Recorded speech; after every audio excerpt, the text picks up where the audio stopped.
ಆತ್ಮೀಯ ವೀಕ್ಷಕರೇ, SSP ಸ್ಕಾಲರ್ಶಿಪ್ಗೆ 2025-26ರಲ್ಲಿ ಅರ್ಜಿ ಹಾಕಿರ್ತಕ್ಕಂಥ ವಿದ್ಯಾರ್ಥಿಗಳಿಗೆ DBT ಫುಷಡ್ ಆಗಿದೆ, ಅವಾರ್ಡೆಡ್ ಅಂತ ತೋರಿಸ್ತಾ ಇದೆ. ಇನ್ನು ಕೆಲವೊಬ್ಬರಿಗೆ ಅಮೌಂಟು ಕೂಡ ಮೆನ್ಷನ್ ಆಗಿದೆ, ಬಟ್ ವೆರಿಫಿಕೇಶನ್ ಕೂಡ ಕಂಪ್ಲೀಟ್ ಆಗಿದೆ. ಯಾವಾಗ ಅಮೌಂಟ್ ಬರುತ್ತೆ ಅಂತೇಳಿ ಕಮೆಂಟ್ ಮಾಡ್ತಾ ಇದ್ರಿ. ಮತ್ತು ಇದರ ಜೊತೆಗೆ 2023-24ರಲ್ಲಿ ಅರ್ಜಿ ಹಾಕಿರ್ತಕ್ಕಂಥ SSP ಸ್ಕಾಲರ್ಶಿಪ್ ವಿದ್ಯಾರ್ಥಿಗಳಿಗೆ ಗುಡ್ ನ್ಯೂಸ್ ಅಂತ ಹೇಳ್ಬೋದು. ಯಾಕಂದರೆ ಅರ್ಜಿ ಹಾಕಿರ್ತಕ್ಕಂಥ ವಿದ್ಯಾರ್ಥಿಗಳಿಗೆ 80% ಅಮೌಂಟು ಈಗಾಗಲೇ ಅಮೌಂಟ್ ಎಲ್ಲರಿಗೂ ಕ್ರೆಡಿಟ್ ಆಗಿದೆ. ಇನ್ನು ವೆರಿಫಿಕೇಷನ್ ಪೆಂಡಿಂಗ್ ಇರೋರಿಗೆ, DBT ಫುಷಡ್ ಆಗಿಲ್ಲ ಅನ್ನೋರಿಗೆ, ಅವಾರ್ಡೆಡ್ ಅಂತ ಏನಾದರೂ ಇದ್ದರೆ, ಅಮೌಂಟ್ ಏನಾದರೂ ಮೆನ್ಷನ್ ಆಗಿಲ್ಲ ಅನ್ನೋರಿಗೆ ಮಾತ್ರ ಇನ್ನೂ ಅಮೌಂಟು ಕ್ರೆಡಿಟ್ ಆಗಿಲ್ಲ. ಹಾಗಿದ್ರೆ ಯಾವ ರೀತಿ ವೆರಿಫಿಕೇಷನ್ನ ಮಾಡಿಸ್ಬೇಕು, ಏನೆಲ್ಲ ಕಂಡೀಷನ್ಗಳಿದೆ.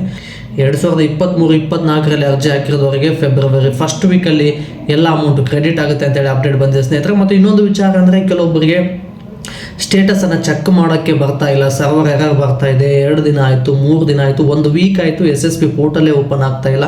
ಸದ್ಯಕ್ಕೆ ಯಾಕೆ ಓಪನ್ ಆಗ್ತಾ ಇಲ್ಲ, ಯಾವಾಗ ಈ ಸರ್ವರ್ ಕ್ಲಿಯರ್ ಆಗುತ್ತೆ ಅನ್ನೋದನ್ನು ತಿಳಿಸ್ಕೊಡ್ತೀನಿ. ಹಾಗಿದ್ರೆ ಬನ್ನಿ, 2025-26ರಲ್ಲಿ ಏನು ಅರ್ಜಿ ಹಾಕಿದ್ರಲ್ಲ, ಇವ್ರದ್ದು ಆಲ್ಮೋಸ್ಟ್ ವೆರಿಫಿಕೇಷನ್ ಎಲ್ಲ ಕಂಪ್ಲೀಟ್ ಆಗಿದೆ. ಯಾಕಂದರೆ ಆದಷ್ಟು ಡಿಸೆಂಬರ್ ಮೊದಲನೇ ಹಂತದಲ್ಲಿ, ನವಂಬರ್ ತಿಂಗಳಲ್ಲಿ ಮತ್ತು ಜನವರಿ ಫಸ್ಟ್ ವೀಕ್, ಸೆಕೆಂಡ್ ವೀಕಲ್ಲಿ ಯಾರೆಲ್ಲ ಅರ್ಜಿ ಹಾಕಿದ್ರಲ್ಲ ಇವರಿಗೆ ವೆರಿಫಿಕೇಷನ್ ಕೂಡ ಕಂಪ್ಲೀಟ್ ಆಗಿದೆ, ಅಮೌಂಟು ಕೂಡ ಮೆನ್ಷನ್ ಆಗಿದೆ. ಒಂದು ಬಾಕಿ ಇರುವಂಥದ್ದು ಸರ್ಕಾರದ ಕಡೆಯಿಂದ ಫಂಡ್ ರಿಲೀಸ್ ಆಗಬೇಕು. ಫಂಡ್ ರಿಲೀಸ್ ಆಗಿ 7 ವರ್ಕಿಂಗ್ ಡೇಸ್ ಒಳಗಡೆ DDO ಅಪ್ರೂವಲ್ ಕೊಡ್ತಾರೆ. ಅಪ್ರೂವಲ್ ಕೊಟ್ಟರೆ 2 ವರ್ಕಿಂಗ್ ಡೇಸ್ ಒಳಗಡೆ ನಿಮ್ಮ ಖಾತೆಗೆ ಅಮೌಂಟು ಬರುತ್ತೆ. ಮತ್ತು ಇನ್ನೂ ಕೆಲವೊಬ್ಬರಿಗೆ 3,000 ಬಂದಿದೆ, ಕೆಲವೊಬ್ಬರಿಗೆ 6,000 ಅಮೌಂಟ್ ಬಂದಿದೆ, ಇನ್ನು ಕೆಲವೊಬ್ಬರಿಗೆ 3,127 ರೂಪಾಯಿ ಅಮೌಂಟ್ ಬಂದಿದೆ. ಬಟ್ DBT ಸ್ಟೇಟಸಲ್ಲಿ ಎಷ್ಟು ಮೆನ್ಷನ್ ಆಗಿತ್ತು ಅಷ್ಟೇ ಬಂದಿತ್ತು. ಹೋದ ಸಲ ನಮಗೆ 8,000 ಅಮೌಂಟ್ ಬಂದಿತ್ತು, 15,000 ಅಮೌಂಟ್ ಬಂದಿತ್ತು. ಬಟ್ ಈ ಸಲ ಯಾಕೆ ಇಷ್ಟು ಕಡಿಮೆ ಬಂದಿದೆ, ಮತ್ತೇನಾದರೂ ಏನೋ ಅರ್ಧ ಅಮೌಂಟ್ ಏನಾದರೂ ಬಂದಿದೆಯಾ, ಉಳಿದಿರೋ ಅಮೌಂಟ್ ಏನಾದರೂ ನೆಕ್ಸ್ಟ್ ಮಂತಲ್ಲಿ ಏನಾದರೂ ಬರುತ್ತಾ ಅಂತೇಳಿ ಕಮೆಂಟ್ ಮಾಡ್ತಾ ಇದ್ರೆ, ಇದ್ರ ಬಗ್ಗೆ ಹೇಳೋದಾದರೆ ಅಮೌಂಟು ನಿಮಗೆ DBT ಸ್ಟೇಟಸನ್ನು ಚೆಕ್ ಮಾಡಿದಾಗ ಎಷ್ಟು ಅಮೌಂಟ್ ಮೆನ್ಷನ್ ಆಗಿತ್ತು ಅಷ್ಟು ಅಮೌಂಟು ಎಲ್ಲರಿಗೂ ಕ್ರೆಡಿಟ್ ಆಗಿದೆ. ಸರ್ಕಾರದ ಕಡೆಯಿಂದ ಎಷ್ಟು ಫಂಡ್ ರಿಲೀಸ್ ಆಗಿತ್ತಲ್ಲ ಅಷ್ಟು ಅಮೌಂಟು DBT ಸ್ಟೇಟಸಲ್ಲಿ ಮೆನ್ಷನ್ ಆಗಿತ್ತು. ಅಷ್ಟು ಅಮೌಂಟು ಆಲ್ಮೋಸ್ಟ್ ಅರ್ಜಿ ಹಾಕಿರ್ತಕ್ಕಂಥ 100ರಲ್ಲಿ 80 ವಿದ್ಯಾರ್ಥಿಗಳಿಗೆ ಬಂದಿದೆ. ಇನ್ನು ಯಾರಿಗೆ ಬಂದಿಲ್ಲ ಅಂದರೆ, ಕರೆಕ್ಟಾಗಿ ಮಾರ್ಕ್ಸ್ ಕಾರ್ಡನ್ನು ಅಪ್ಲೋಡ್ ಮಾಡದೇ ಇರೋರಿಗೆ, ವೆರಿಫಿಕೇಷನ್ ಕಂಪ್ಲೀಟ್ ಆಗಿಲ್ಲದೆ ಇರೋರಿಗೆ ಮಾತ್ರ ತೊಂದರೆ ಆಗ್ತಾ ಇದೆ. ಮಾರ್ಕ್ಸ್ ಕಾರ್ಡನ್ನು ಯಾವ ರೀತಿ ಅಪ್ಲೋಡ್ ಮಾಡಬೇಕು ಅಂದರೆ, SSP ಪೋರ್ಟಲನ್ನು ಓಪನ್ ಮಾಡಿ ಪ್ರೀವಿಯಸ್ ಇಯರನ್ನು ಸೆಲೆಕ್ಟ್ ಮಾಡಿಕೊಡಿ.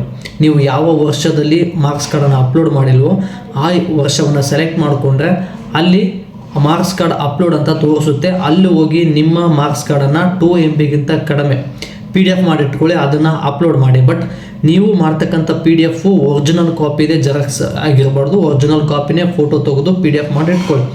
ಅದನ್ನು ಅಲ್ಲಿ ಅಪ್ಲೋಡ್ ಮಾಡಿ ಸಬ್ಮಿಟ್ ಕೊಟ್ಟರೆ ವಿತಿನ್ 2 ಡೇಸ್ ಒಳಗಡೆ ಮಾರ್ಕ್ಸ್ ಕಾರ್ಡ್ ಕೂಡ ಅಪ್ಲೋಡ್ ಆಗುತ್ತೆ. ವೆರಿಫಿಕೇಷನ್ ಒಂದು ಪೆಂಡಿಂಗ್ ಉಳ್ಕೊಳ್ಳುತ್ತೆ. ವೆರಿಫಿಕೇಷನ್ ಯಾವ ರೀತಿ ಮಾಡಿಸ್ಬೇಕು ಅನ್ನೋದನ್ನು ಭಾಳಷ್ಟು ವಿಡಿಯೋಗಳಲ್ಲಿ ಹೇಳ್ಬಿಟ್ಟಿದ್ದೀನಿ.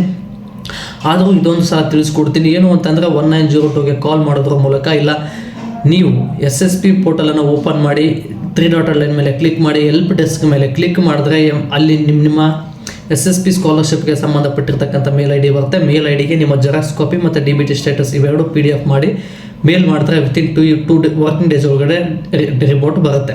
ಇದು ಬಂದಿರತಕ್ಕಂಥ ಅಪ್ಡೇಟು. ಮತ್ತು ಇದರ ಜೊತೆಗೆ ಮೇಲು ಮಾಡಿದ್ವಿ, ಕಾಲು ಮಾಡಿದ್ವಿ, ಆದರೂ ವೆರಿಫಿಕೇಷನ್ ಕಂಪ್ಲೀಟ್ ಆಗಿಲ್ಲ ಅನ್ನೋರಿಗೆ, ಮೊದಲನೇ 2ನೇ ಹಂತದಲ್ಲಿ ಏನಾದರೂ ವೆರಿಫಿಕೇಷನ್ ಪೆಂಡಿಂಗ್ ಇತ್ತಂದರೆ ತಾಲೂಕು ಆಫೀಸಲ್ಲಿ ಹೋಗಿ ವೆರಿಫಿಕೇಷನ್ನ ಮಾಡಿಸಿ. 3ನೇ ಮತ್ತು 4ನೇ ಹಂತದ ವೆರಿಫಿಕೇಷನ್ ಏನಾದರೂ ಪೆಂಡಿಂಗ್ ಇತ್ತಂದರೆ ಡಿಸ್ಟಿಕ್ ಆಫೀಸಲ್ಲೂ ಹೋಗಿ ವೆರಿಫಿಕೇಷನ್ನ ಮಾಡಿಸಿ.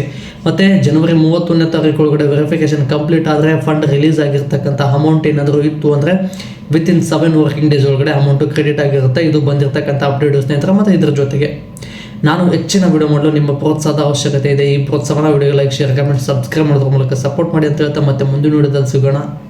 ಧನ್ಯವಾದಗಳು ಸ್ನೇಹಿತರೆ.